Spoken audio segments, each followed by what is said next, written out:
civilmedia.mk. Слободно, независно, отворено. Каква беше годината што измина, можеби на личен план и на она што значи занимавање со медиуми, каде што си ограничен со мерките, каде што персонално не можеш да направиш редакција, зашто некој е поштеден од тоа, некои оправдани причини се плаши од пандемијата, од заразата. Јас лично помина 12 дена во болница и тоа искуство е така, да кажам, несподелливо, затоа што болеста те става во една ситуација на немокност, зависиш од лекарите, од лекарства и така натаму. Меѓутоа, измина таа година, нели, како што беше, некој друг ја диктираше. Да видиме што ќе биде новата година, сепак е поголем предизвик.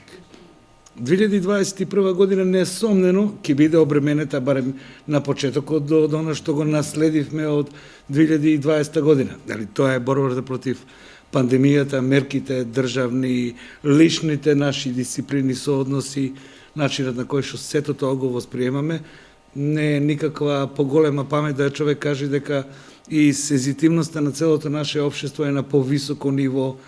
Така, тоа е наречена нервоза во општеството, се гледа тоа како ги примаме вестите, како новините ги примаме, и тоа е сосема нормално, и не е само кај нас, тука и во светот, секаде.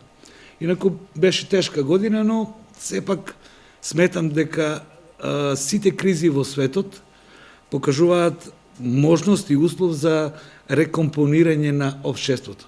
Некако годините ми даваат за право да ги споредувам некаде од 71 па до 2001 ова почетокот на следната деценија, некако како општеството некои циклични промени да има и се рекомпонира, или некакви други вредности доаѓаат.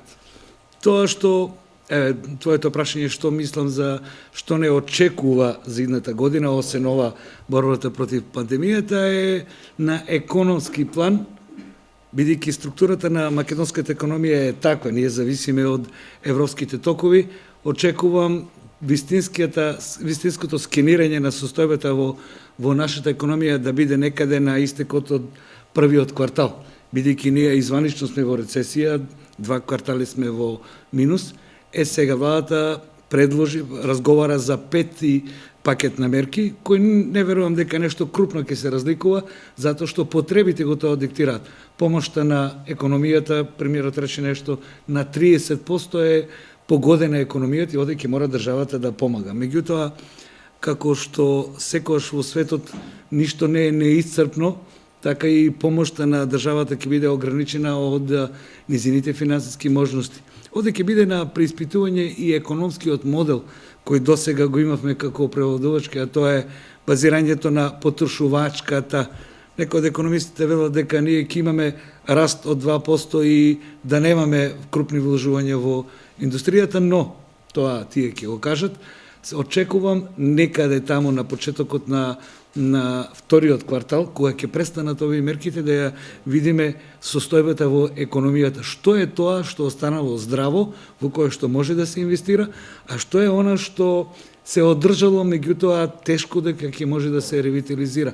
Јас доаѓам од Штип и овде ќе биде проблемот со трудоинтензивната индустрија, текстилните фабрики, кожарската индустрија, која ако не се помогне да биде ликвидна, бидејќи економските циклични логики покажуваат дека по завршувањето на кризите народот излегува од една положба стегнатост и тогаш потрошувачката е зголемена, се купуваат чевли, облека, се троши на она што најбрзо се враќа назад, и од тоа произлегува дека ако се ревитализираат големите синџири на набавка, и ние може да очекуваме делумно оправување на економијата, посебно затоа што стартуваме од ниска позиција, нели, кога си во рецесија, растот е од таа пресметка од минатата година, така да плановите на владата од 4% раст, не знам, економистите, професорите ќе кажат, но дека ќе имаме одреден скок, ќе имаме.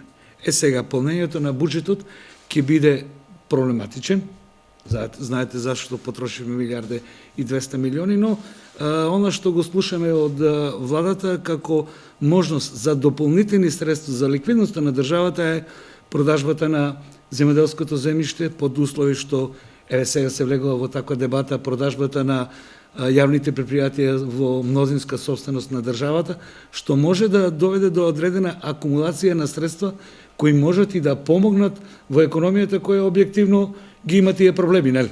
Тоа е истоштување во ова време, кога немаш зголемена потрошувачка, немаш прилив толку во буџетот, а имаш една друга работа која со буџетот имаш ставки кои си должен на општеството да му ги испорачаш. Затоа сметам дека оваа идната година, иако слушам песимистички прогнози, сметам дека идната година ќе биде година на реформи. Ама не затоа што некако имаме национален консензус околу тоа, затоа што реформите мораме. Реформите се нужност. Само еден пример.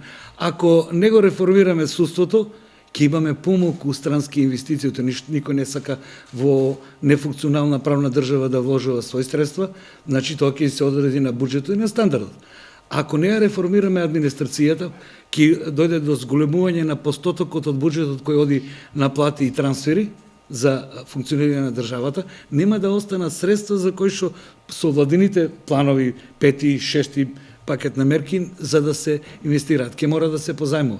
Овде, моje економско мислење како новинар, не како експерт, е дека владата, иако беше многу критикувана за ставањето на банките надвор од тај социјален пакет, нели?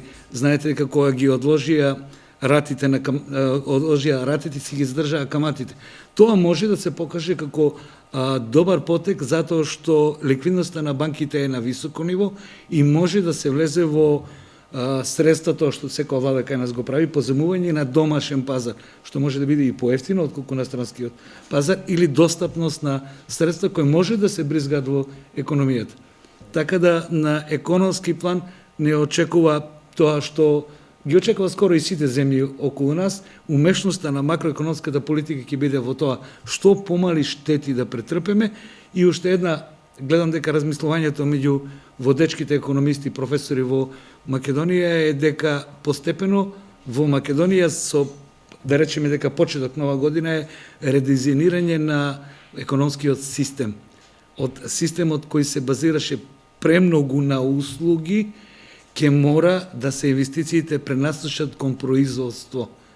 Сега, умешноста на инвеститорите, на владата, на правењето на амбиентот ќе биде прва работа за која што во идната година ќе биде императив, не затоа што сакаме или како што ти речи, затоа што мораме. Во производството на информации во медиумите, дали ќе има подобрувања или пак можеме да очекуваме уште еден бран на дезинформацијски кампањи кои ќе се однесуваат на вакцинацијата. Во таа смисла не се очекува само дезинформацијски напад само на вакцинацијата, туку и на предстојниот попис. А веднаш потоа веќе и подготовките за избори, за локални избори кои се стратешки важни, исто како и овие што поминаа во декември токму кај вас и во општина Пласница. Како медиумите се подготвени со овој тежок и финансиски и здравствен удар кој го доживеа, еве еден прв човек на таа телевизија која е многу важна во источниот регион, беше 12 дена во изолација, односно го помина, зборувам за тебе, го помина и тој ковид овој период, за среќа успешно и како што може да видиме, но дали медиумите, ТВ Ирис или пак некои други медиумски проекти и куќи, можат да се справат со овие силни, извонредно софистицирани, добро платени и ефективни кампањи со дезинформација и дезинформацијски кампањи, за да можеме да излеземе во пресрет на потребите на јавноста за навремено, точно, професионално и така натаму известување. Има ли капацитет македонското новинарство, еве и на локално ниво во Штип? Вака сега, ние ги трпиме последиците од една филозофија од 90-те години и тоа некако по инерција стаса и до денес, а тоа е воведување на неолибералните категории или сваќања вредности се решава пазарот. Меѓутоа, за да решава пазарот, треба да го има. Значи, пазарот, како една од неговите карактеристики е на регулација, побарувачката, потрошувачката, на едно место мора да го имаш. Јас во една колумна кај тебе напишав дека место пазар направивме кванташки пазар и таму се некои други вредности и овде ќе мора да се разреши. Моделите на новинарското искажување ќе се изменат. Јас предвидувам една друга нова форма, а тоа е на народот преку спотови и кратки информации поради психолошка заситеност. Престанува да ја верува и на добрите, и на фейк ньюзовите, на лажните вести. Семо е тоа измешано. Еднаш ги вреднува вака, еднаш ги вреднува. Тоа е психолошки притисок. Медиумите, посебно традиционалните, ќе мора да поминат во аналитички простори. Едно е кога, да не кажам те злоупотребам тебе, едно е кога ти ќе изјавиш некаде дека процесот на избори некаде се одвива со дефекти, така натаму, и тоа ќе застане во еден профил од минута и 20 минута 30 секунди. Друго е кога на еден разговор во телевизија или во печатен медиум ставовите Џабер Дирала ќе ги изнесе со факти. И тогаш можноста за убедување на публиката се зголемува. И тогаш, ако некој се одлучил да те слуша 15 минути, ти веќе влијаеш врз него. Тоа отприлика доаѓа како промената на образовните системи, компетенција и знаење. Ние имаме и философски, ама и организацијски расправи околу тоа. Денешното време вели вака, не е важно да знаеш, важно е каде можеш да го побараш знаењето. Меѓутоа, најновите анализи покажуваат дека барањето на информациите каде можеш да ги најдеш не значи никакво нивно користење. Повторно се враќаш да ги бараш информации. Нема знаење на информации. Затоа местото на новинарите е образованост, во текст со информациите, постојано надополнување на знаењето и аналитички однос кон гостите и гостите кон медиумите, за да има влијание. Инаку се изедначуваат добрата и лошата вест. Таа застанува на еден портал 20 на секунди и ти ја гледаш. Многу често имаме тоа, ние новинарите го викаме поднаслов и наслов, кој многу често нема врска со содржината, ама тоа се чита. Тоа е поради брзината на животот. Доколку некој сака да стекне став, тоа ќе му биде потребно да му го пружиш како производ, да почне да размислува во неговиот систем на вредности. Инаку на брзено пратено информација нема да биде премногу влијателна. Или ќе биде само од ден за ден како и секоја паушалија, нели? Трае само дотолку доку што ја гледаш. Сега, втората тема што ти кажа, изборите. Тоа што кај нас изборите се политичка тема, тоа е времето и просторот во кој што живееме. Јас сметам дека првата волја за демократизација на изборниот процес ќе ја видиме крајот на јануари во новоформираната комисија на Министерството за правда за изборниот законник. Дали ќе го менуваме или ќе имаме нов, или ќе имаме измени, како што слушам, ќе се работи само на изменен изборниот законник. Дали политичките партии ќе сакаат демократизација на политичкиот процес или нема да сакаат, тоа ќе го видиме овде. На крајот на краевите, соодносот таму и соодносот кај реформите ќе ни покаже дали ќе имаме предвремени парламентарни избори, зашто ако се закочи парламентот, владините програми, имаме закони кои треба да се донесуваат со двотретинско мнозинство. Тогаш ние ќе имаме нужност од предвремени парламентарни избори. Локалните избори се тест и многу важни за оваа волја. Ако политичките партии сакат да се демократизираат и да дозволат поголемо учество на граѓаните и граѓанките, да го потребам тој термин, тогаш тие ќе предложат и отворени листи и можноста за поголема влијание на самите избирачи, отколку да им правиш листи во некакви партиски штабови. И всушност малку забораваме дека резултатите од изборот, од пописот, може да бидат клучни информации. за следните избори. Зошто го мислам тоа? Затоа што во законот за локална самоуправа има таксативно наведено колку советника ќе треба да има во едно населено место кое формира локална самоуправа. Хипотетички зборам што правиме сега ако едно мое Пехчево наместо 5000 жители има 3000 жители, тогаш тој ќе се треба да се смери и бројот на советници таму.